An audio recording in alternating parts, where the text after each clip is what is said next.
بسم اللہ الرحمن الرحیم عن انس قال قدم النبی صلی اللہ علیہ وسلم المدینة ولهم یومان یلعبون فیہما فقال ما هذان اليومان قالوا كنا نلعب فیہما فی الجاہلیۃ فقال رسول اللہ صلی اللہ علیہ وآلہ وسلم قد ابدلکم اللہ بہما خیرا منہما یوم الاضحیٰ و یوم الفطر۔ حضرت انس رضی اللہ تعالیٰ عنہ سے روایت ہے کہ رسول اللہ صلی اللہ علیہ وسلم مکہ سے ہجرت فرما کر مدینہ منورہ تشریف لائے تو اہل مدینہ جن کی کافی تعداد پہلے سے ہی مسلمان ہو چکی تھی دو تہوار منایا کرتے تھے اور ان تہواروں میں کھیل تماشا کرتے تھے۔ تو رسول اللہ صلی اللہ علیہ وسلم نے ان سے پوچھا کہ یہ دو دن جو تم مناتے ہو ان کی کیا حقیقت ہے، کیا حیثیت ہے؟ انہوں نے عرض کیا کہ ہم جاہلیت میں یعنی اسلام سے پہلے یہ تہوار اسی طرح منایا کرتے تھے۔ تو رسول اللہ صلی اللہ علیہ وسلم نے ارشاد فرمایا اللہ تعالیٰ نے تمہارے ان دو تہواروں کے بدلہ میں ان سے بہتر دو دن تمہارے لیے مقرر کر دیے ہیں، ایک یوم الاضحیٰ اور دوسرا یوم الفطر، یعنی اب یہی دو دن تمہارے قومی اور مذہبی تہوار ہیں۔ اس حدیث سے ہمیں پتہ چلا کہ عید الفطر اور عید الاضحیٰ کی ابتدا کیسے ہوئی، کہ اہل مدینہ دو دن تہوار مناتے تھے، اس میں وہ کھیل تماشے کرتے تھے۔ تو نبی کریم صلی اللہ علیہ وسلم نے ان سے پوچھا کہ یہ کیا ہے؟ کہنے لگے یہ تو دور جاہلیت سے چلا آ رہا ہے، ہم یہ تہوار دور جاہلیت سے منا رہے ہیں۔ تو حضور علیہ الصلوۃ والسلام نے ارشاد فرمایا کہ اللہ تعالیٰ نے ان تہواروں کے بدلے میں تمہیں اس سے دو بہتر دن عطا فرما دیے،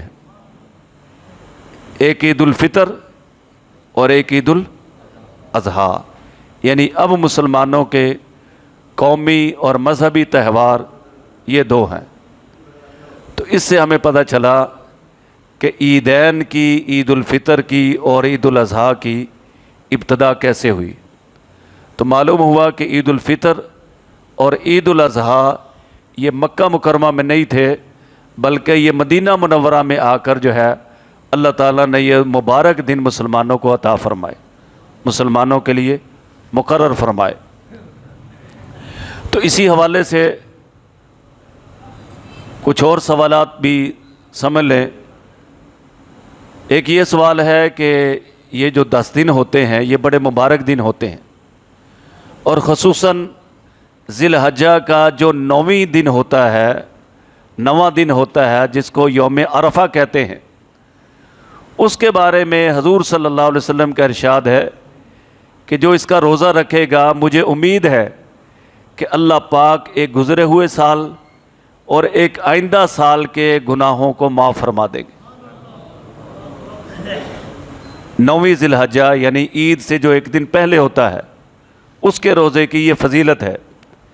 اب یہاں پہ یہ سوال ہے کہ ہم وہ روزہ کس ملک کے اعتبار سے رکھیں گے؟ اب ہمارے یہاں 9 تاریخ ہوتی ہے، سعودی عرب میں 10 تاریخ ہوتی ہے، تو ہم روزہ رکھنے میں کس ملک کا لحاظ کریں گے؟ تو اس کا جواب یہ ہے کہ جہاں رہتے ہیں اسی ملک کا اعتبار کریں گے۔ ہم پاکستان میں رہتے ہیں تو ہم پاکستان کے اعتبار سے 9ویں ذی الحجہ کا اعتبار کریں گے، اور جو سعودی عرب میں رہتے ہیں تو وہ سعودیہ کے اعتبار سے 9ویں ذی الحجہ کا اعتبار کریں گے۔ اور دوسرا بھائی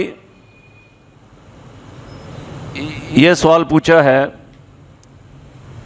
کہ یہ لوگ صبح عید والے دن یہ کہتے ہیں جی جب تک قربانی کا گوشت نہیں بن جاتا کہتے ہیں ہمارا روزہ ہے،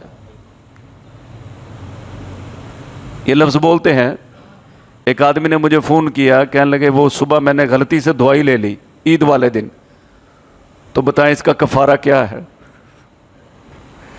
تو یاد رکھیں عید والے دن روزہ نہیں ہوتا، ویسے بھی 12 بجے تک تو روزہ ہوتا ہی نہیں ہے، اور یہ الفاظ بھی نہیں کہنے چاہیے کہ میرا 12 بجے تک یا قربانی کے گوشت تک روزہ ہے۔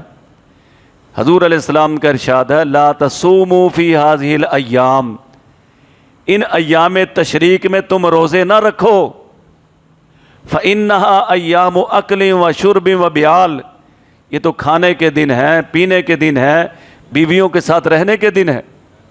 حضور فرما رہے ہیں کہ روزہ نہیں ہے اور یہ کہہ رہے نہیں میرا روزہ ہے، یہ لفظ بھی نہیں بولنا چاہیے۔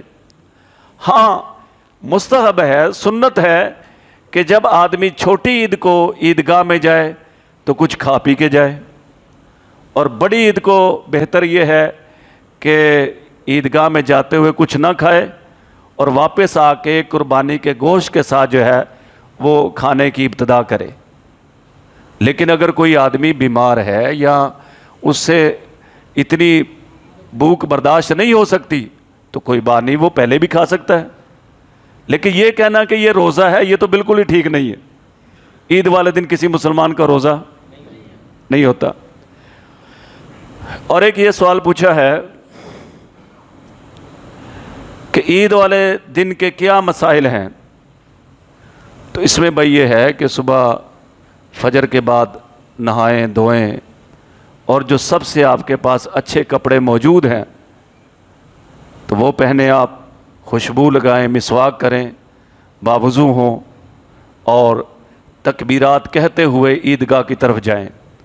اللہ اکبر لا الہ الا اللہ واللہ اکبر وللہ الحمد، یہ رستوں میں بلند آواز سے تکبیرات کہتے ہوئے چلنا ہے عیدگاہ کی طرف، اللہ کی بڑائی بیان کرتے ہوئے عیدگاہ کی طرف جانا ہے۔ اور جب ہم عیدگاہ میں پہنچیں گے تو عید کی نماز کا کیا طریقہ ہے؟ یاد رہے بھائی، عید الاضحیٰ کی نماز کا اور عید الفطر کی نماز کا ایک ہی طریقہ ہے۔ عیدین کی جو نماز ہوتی ہے یہ 2 رکعت نماز واجب ہوتی ہے، واجب،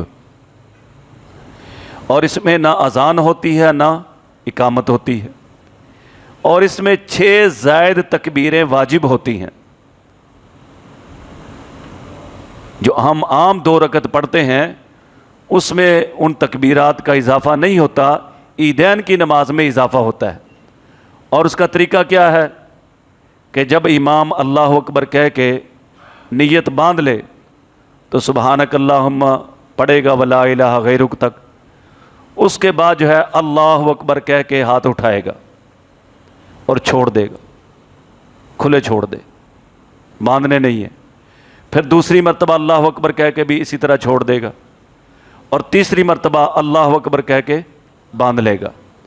پھر الحمد شریف، قل هو اللہ، جو بھی سورت پڑھے تو آخر تک جو ہے عام رکعتوں کی طرح وہ رکعت پوری کریں گے۔ اس کے بعد دوسری رکعت میں امام جیسے عام رکعت پڑھتا ہے وہ پڑھے گا، اور قرات پڑھنے کے بعد رکوع میں جانے سے پہلے پھر 3 زائد تکبیریں کہنی ہیں، اور ہر مرتبہ ہاتھوں کو کانوں تک اٹھانا ہے اور چھوڑ دینا ہے، اور چوتھی مرتبہ تکبیر کہہ کے رکوع میں چلے جائیں گے، اور پھر عام رکعتوں کی طرح اس رکعت کو پورا کریں گے۔ اس کے بعد جو ہے عید الاضحیٰ اور عید الفطر کے بعد خطبہ ہوتا ہے۔ ہر نمازی کو چاہیے کہ وہ خطبہ سن کے جائے، خطبہ سنے بغیر کوئی نہ جائے۔ اور اسی طرح یہ بھی ایک مسئلہ یاد رکھیں کہ عیدین کے بعد لوگ عام طور پہ گلے ملتے ہیں، تو اس میں گلے ملنے میں کوئی حرج نہیں ہے، بشرطیہ کہ اس کو عید کی سنت نہ سمجھا جائے۔ یہ عید کی سنت نہیں ہے کہ اگر کوئی نہیں ملا تو ہم اس سے ناراض ہو جائیں، میرے سے تو عید ہی نہیں ملا تو تم ملتان سے آیا۔ آگے پیچھے تو ملتے نہیں ہیں، عید پہ نہ ملے تو ناراض ہوتے ہیں۔ تو یہ ویسے ملنا ہے، ملو، اللہ تعالیٰ سارا سال ملنے کی توفیق عطا فرمائے، لیکن اس کو عید کی سنت نہ سمجھیں۔ اور اسی طرح بھائی سوال ہے کہ قربانی کے کتنے دن ہیں؟ قربانی کے 3 دن ہیں۔ قربانی کے کتنے دن ہیں بھائی؟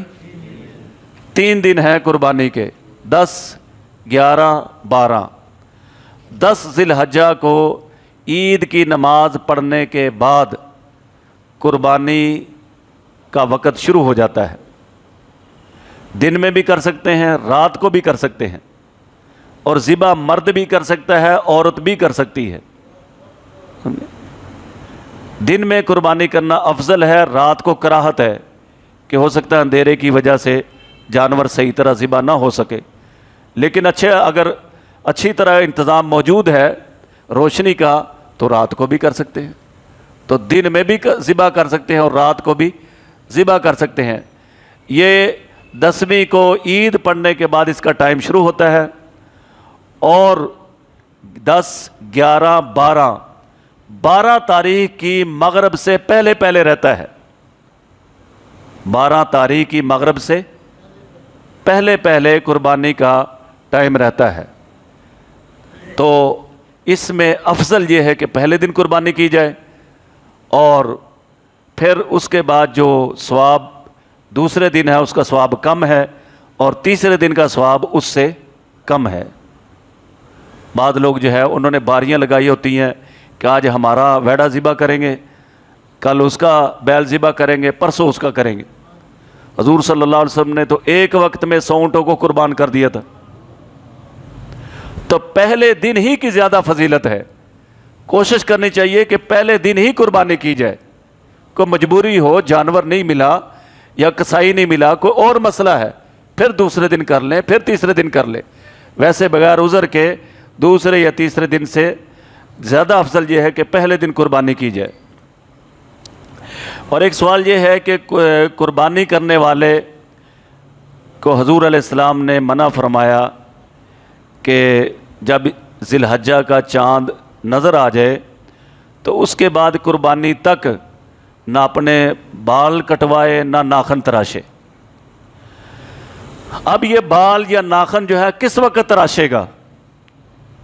یاد رکھے جب جانور کو چھری پھیر دی، ذبح کر دیا، یہ بال بھی اتروا سکتا ہے، ناخن بھی ترشوا سکتا ہے۔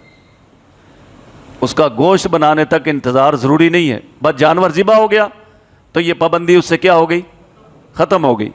اب یہ اپنے بال بھی کٹوا سکتا ہے اور ناخن بھی ترشوا سکتا ہے۔